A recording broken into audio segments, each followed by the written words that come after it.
Hey guys, go ahead with questions. Alrighty. Let's do it. You're doing well. First question I have is last week Jake Hansen said that Roderick Perry has busted through the offensive line. You guys have said, yeah, he's hard to block. From your perspective, what makes him so difficult to stay in front of? I'm sorry, you were cutting out a little bit there. What was the question? Oh, yeah.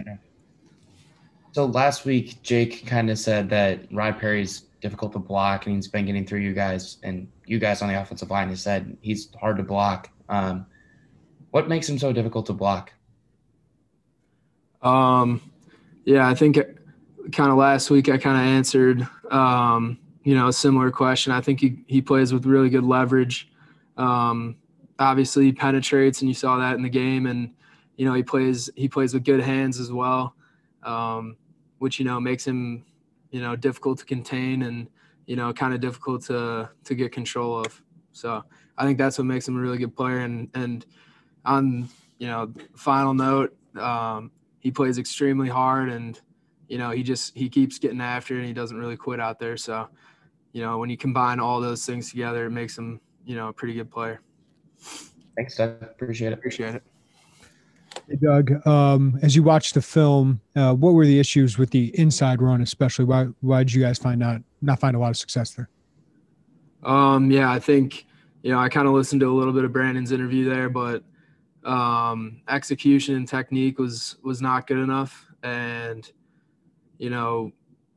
us on the offensive line, we hold ourselves to a really high standard, and, we didn't play up to that. And, we have to take ownership of that, and, it falls on no one else except for us.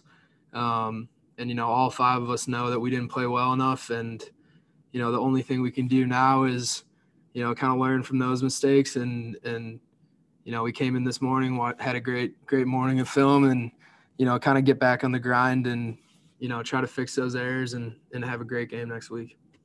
Yeah, and I know Purdue have a couple guys up front. I don't know how much film you've watched yet, but Lorenzo Neal, George Karlaftis. What's going to be key for you guys to find some success this week? Yeah, I think, both of those guys kind of bring, different things to the table. Obviously, Neal's going to play inside, and, he's stout. He's a big guy. So I think, tempo and stuff like that will be big against him. And also technique is huge when you play against, those types of players, because, you got to make up for whatever, might be lacking. And, when you play in the Big Ten against D linemen, technique is critical because, they're great players as well. So that's what it comes down to. And then obviously, Karlaftis on the edge is another really good player. Obviously he was, a freshman last year, and now he's coming into his second year, and he looks improved from last year. He looks stronger on tape.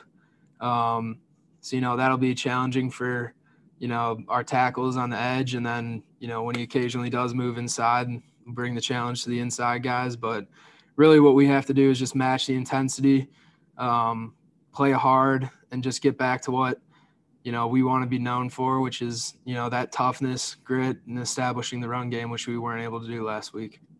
Thank you, Doug. Hey, Doug, it sounds like you guys had a good couple weeks of practices going into that game. I guess, are you surprised that it didn't translate as much into the game? Yeah, I definitely was surprised during the game.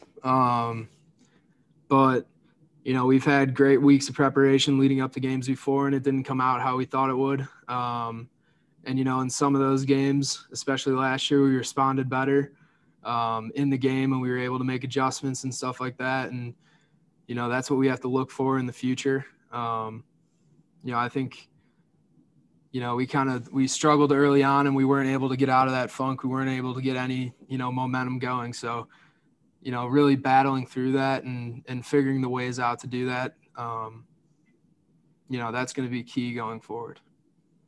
Last year, you guys had a small losing streak early, obviously turned the page and got on the heater, made it to a bowl game. Does that experience help you guys in the sense of, that ability to turn the page and just move forward, versus maybe a few years ago when that experience wasn't quite as available for you guys? Yeah, I think, the experience does help, but at the same time, it's a completely different season. And you can't simply rely on, we have this experience of doing this. It takes action, and it takes actually doing the things to really turn it around. Thanks, Doug. Appreciate it. Doug, do you want to use this loss? Do you want that taste to sit with you and fuel this week, or is it kind of, hey, flush the game and let's just move on? I don't know as a competitor, it's obviously going to sit with you a little bit, but at the same time, when you play in the Big Ten Conference, you have to put certain things past you once you learn from them, but not until you learn from them. So we'll definitely be moving forward to Purdue starting today, and that helped by, learning from those mistakes yesterday, learning from them this morning. Last year's game against Purdue, a lot of us just remembered as the muddy handed off to Dre Brown game and let him go to work. I don't know what the forecast is, but I'm just imagining it won't be the same kind of conditions exactly. What are you trying to establish this week in that balance of run and pass? Yeah, I think, we have to establish the run. And that falls on the offensive line shoulders as well as the backs.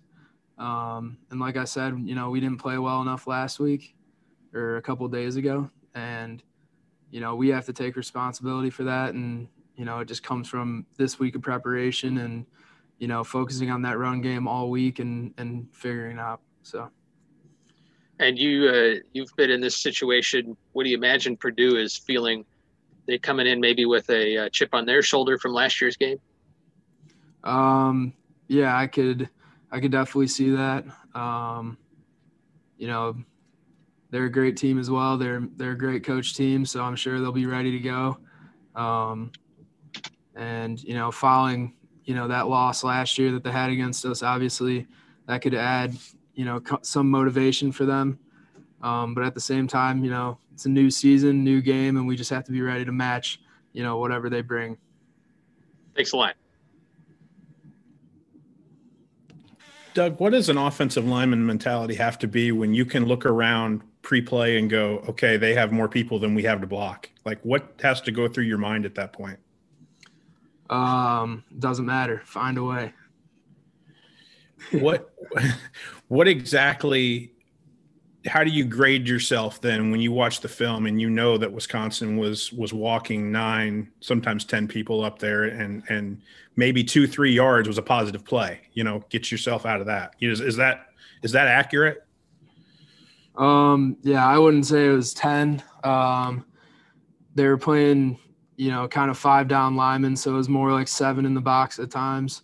But, with zone offense and the way that we're able to run, people have run that against us in the past and we've had success against it. So it was nothing crazy that we haven't seen before up front. We just have to execute better and we have to play better. That's what it comes down to. Thanks, Doug. Appreciate it. Hey, Doug, with really no wiggle room in this schedule, 8 more games in 8 weeks, is there a different sense of urgency in a year like this where maybe you have to get things corrected now? Yeah, I think, whenever it's kind of been like this in the past when Big Ten play comes around for sure. So that's kind of what it feels like right now, just playing that Big Ten schedule. Obviously, we know we only have 8 games this year, so the sense of urgency is going to be turned up a notch, and it has to be turned up a notch after last week for sure. Thank you. All right. Appreciate it. Thank you, Doug.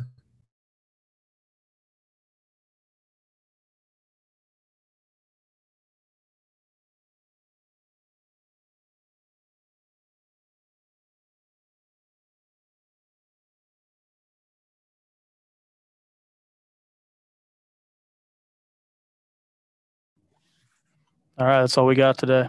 Thank you, everybody. Thank you. 10 a.m.